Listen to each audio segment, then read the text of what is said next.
Welcome to r/Payback, where the OP shares the devastating story of wife killing her husband dog.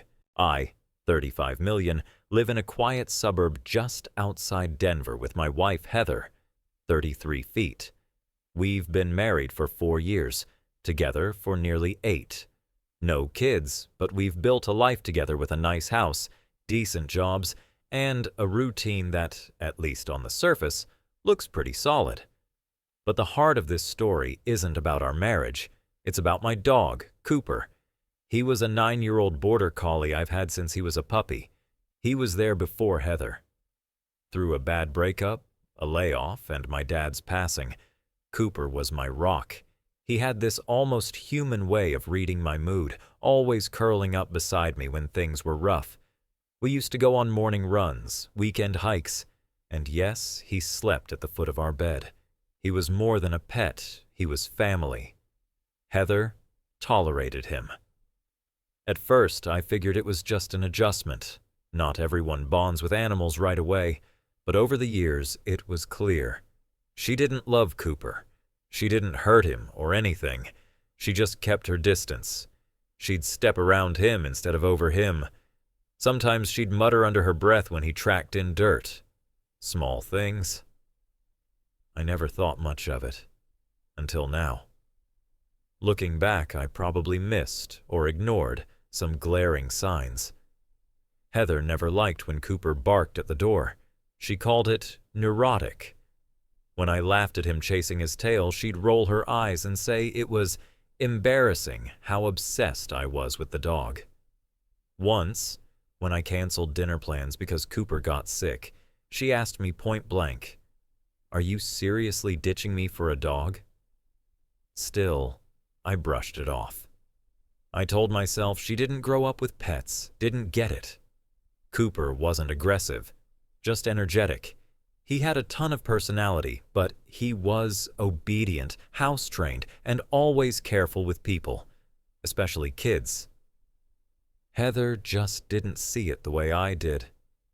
There were these moments that nag me now, like how she insisted we keep him out of the bedroom even though he always slept there before, or when she suggested during a fight that maybe Cooper was getting in the way of us starting a family. She'd laugh right after and say, "I'm kidding."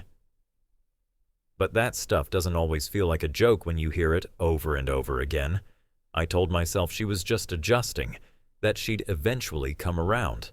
Because honestly, I couldn't imagine a life without Cooper, and I assumed Heather understood that.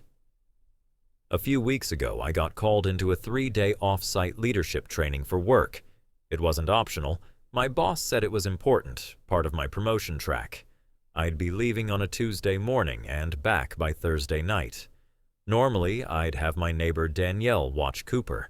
She's known him since he was a pup and adores him. But she was out of town with her own family. I tried calling a couple other friends, but no one was free on short notice. That's when Heather volunteered.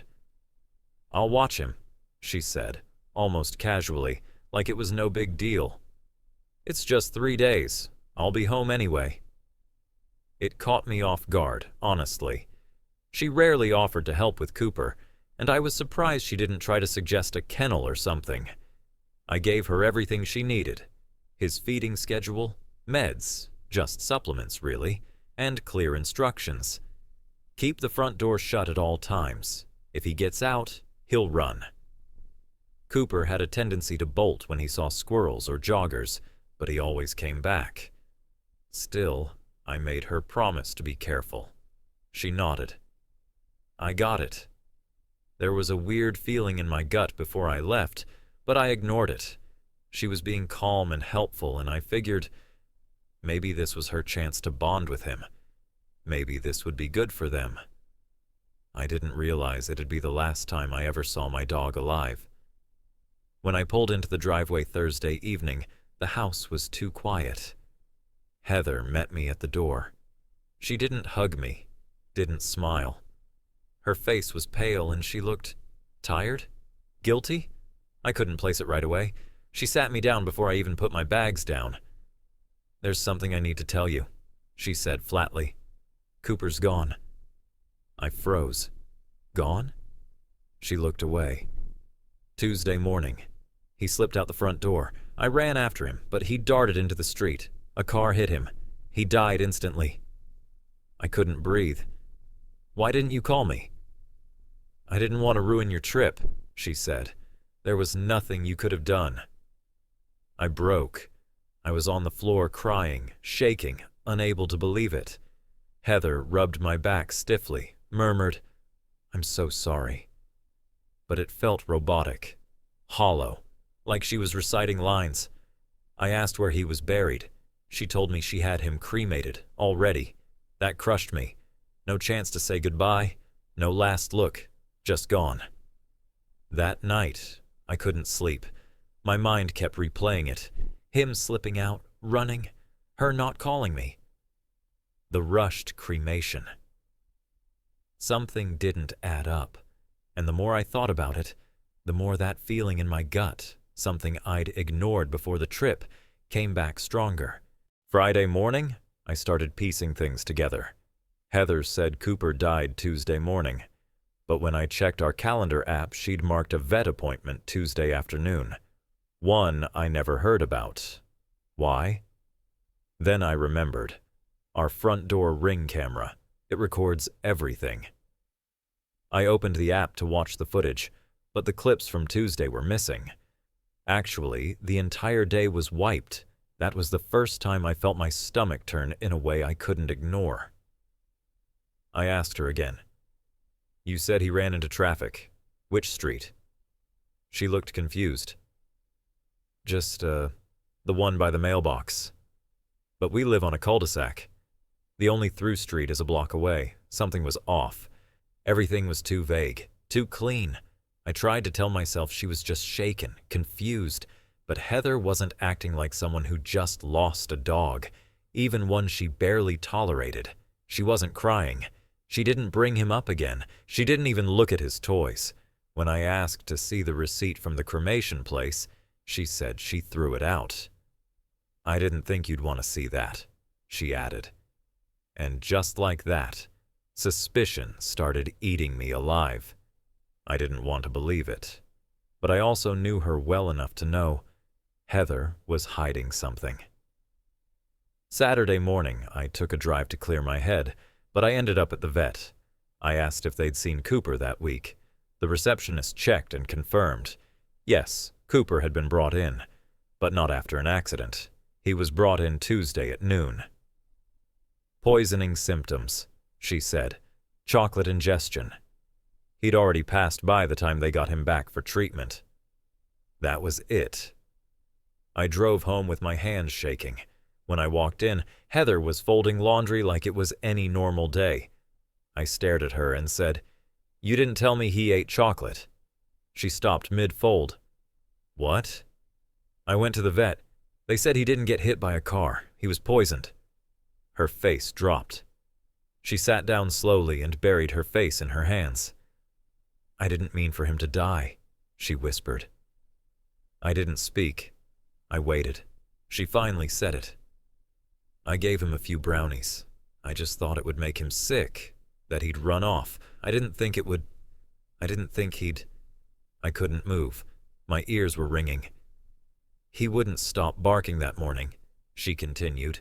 I was already late for a meeting, and I snapped. I Googled it. I knew chocolate was bad. I didn't think it would kill him. I just thought maybe he'd get scared and stay away for a while, or run. I backed away from her like she was someone I didn't know. He was your dog, not mine, she said quietly. You always chose him over me. There it was. She hadn't just lost her temper. She made a choice, a calculated one, and she lied about it for days. Everything inside me broke. The grief hit me in waves. I felt like I couldn't breathe, like someone had ripped my heart out and left a gaping hole. Cooper was gone. My dog, my buddy, the one who'd been there through thick and thin. And Heather, she did it. She didn't just let something happen. She chose to hurt him. I kept replaying the moments, the walks, The nights he curled up by my feet while I worked late. The way he would nuzzle me when I was upset. He was my rock, my comfort, my loyal companion. And now he was gone. Taken from me, not by an accident, but by someone I trusted more than anyone in the world. Every time I closed my eyes, I could see his eyes, full of trust. And I wondered, how could Heather do this? Did she ever love him? Was I just too blind to see how much she resented him? And then I started thinking about the little things. The way she'd always complain about him following her around. The way she'd get annoyed when he'd get too close to her food. But I brushed it all off, telling myself she just didn't understand him. I never imagined it would lead to something like this. The hardest part was the betrayal. This wasn't an accident. This wasn't something she regretted instantly. She planned it. She acted out of anger, out of frustration, and she lied to my face about it. Now I had to figure out how to deal with this, how to forgive. How could I ever trust her again? The dog was gone, but the damage done to my soul, my trust, was still there. I was torn, caught between love for my wife and the undeniable feeling that she had crossed a line that couldn't be erased. I couldn't stay in that house. The walls felt suffocating, like they were closing in on me. I packed a bag and left. I didn't know where to go, but I knew I couldn't be there, not after what she had done. I called my brother and stayed at his place for a few days. It didn't take long for the calls to start. Heather, her parents, her family, they all reached out, bombarding me with messages and voicemails. At first, I ignored them. What was there to say? But eventually, I picked up. Her voice was shaky, pleading. Please, come home. We need to talk. Her family was relentless, too. You're overreacting, her mother said. It's just a dog. You can't throw away your marriage over a pet, her father added. I felt a storm of emotions rise in me. Anger, frustration, confusion. They were minimizing it. It wasn't just a dog. It was the betrayal of a relationship. It was a lie, a deliberate act of harm, and they were treating it like it was nothing. Her brother called and tried to guilt me. You have kids, man. You can't just walk away over this. They all acted like I should forgive her. Everyone makes mistakes, Heather said, voice cracking with tears. I was just overwhelmed. Please, we can fix this. But I couldn't. How could I? I wasn't mad about a dog. I was mad that she didn't think my trust was worth anything, that she didn't think I'd ever find out. And now, they all wanted me to just let it slide, to forgive her like it was no big deal. I realized then, if I went back, things would never be the same. The trust was broken, and that was the hardest pill to swallow. The days after I left were filled with self-doubt. Was I making a mistake? Was I really choosing a dog over my marriage? My mind kept spinning, replaying the same questions. Wasn't I supposed to put my family first? But how could I when the foundation of that family had been shattered by betrayal? I kept thinking back to all the red flags I ignored over the years. The way Heather had always been annoyed with Cooper. The way she'd barely tolerate him, even though I'd given her countless chances to bond with him. I told myself it was just a personality clash, that she'd come around. But now, looking back, I saw that there were signs of something deeper. I wasn't just upset because my dog was gone. I was devastated because Heather had shown me she didn't value the things I loved. I had trusted her, fully. And now that trust was gone. How could I move forward without that? Could I ever believe her again? In the silence of my brother's house, I realized something important. It wasn't about Cooper. It was about trust. And Heather had proven that she could betray that trust without a second thought. I couldn't just overlook it, couldn't pretend everything would go back to normal. I knew now that I had a choice to make. Could I rebuild my marriage with her? Or was this the point of no return? As the days dragged on, I found myself feeling less and less like returning. Every time I thought about Heather, about what she did to Cooper, the weight of the betrayal only grew heavier. The anger still burned, but it was tempered now with a sense of clarity. I didn't know what the future held, but I knew one thing for sure. I couldn't go back. I didn't want to be with someone who could so easily cause harm to something I loved so much. It wasn't just about Cooper. It was about me. If Heather could hurt the dog in such a deliberate way, what else could she do? Could I trust her with anything else in my life? Could I trust her with my children, with my heart? The answer, I realized, was no. I started looking into separation. I didn't know what that would look like yet, whether it meant a legal separation or just some time apart, but I knew I needed space to think. I also considered therapy, though I wasn't sure I could ever rebuild trust in our relationship. The damage felt too deep. I took to Reddit, posting about my situation, hoping to find some outside perspective. I didn't know if it would help, but I needed to hear from people who weren't involved, people who could offer clarity without the weight of family expectations or emotions clouding the truth. In the quiet of my brother's house, I felt a sense of finality. I couldn't unsee what had happened, and I wasn't going to let it slide. The Reddit responses were a whirlwind.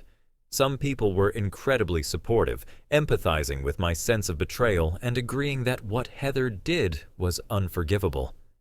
Others were more divided, with a few questioning whether I was overreacting or focusing too much on the dog.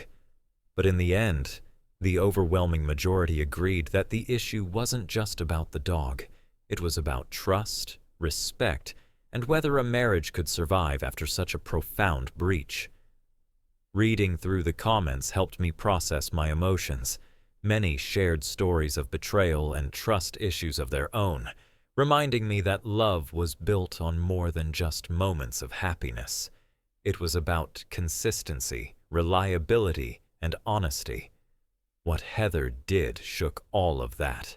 As I reflected on everything, I realized the importance of setting boundaries, of protecting the things I loved, and, perhaps more importantly, of understanding that love, true love, wasn't about making sacrifices for the sake of others at the expense of my own values. The story ended in quiet, emotional clarity. I knew what I had to do.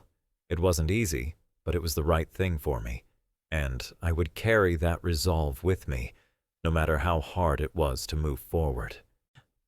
That wraps up today's episode of r/Payback. If you enjoyed the ride, don't forget to subscribe for more epic stories.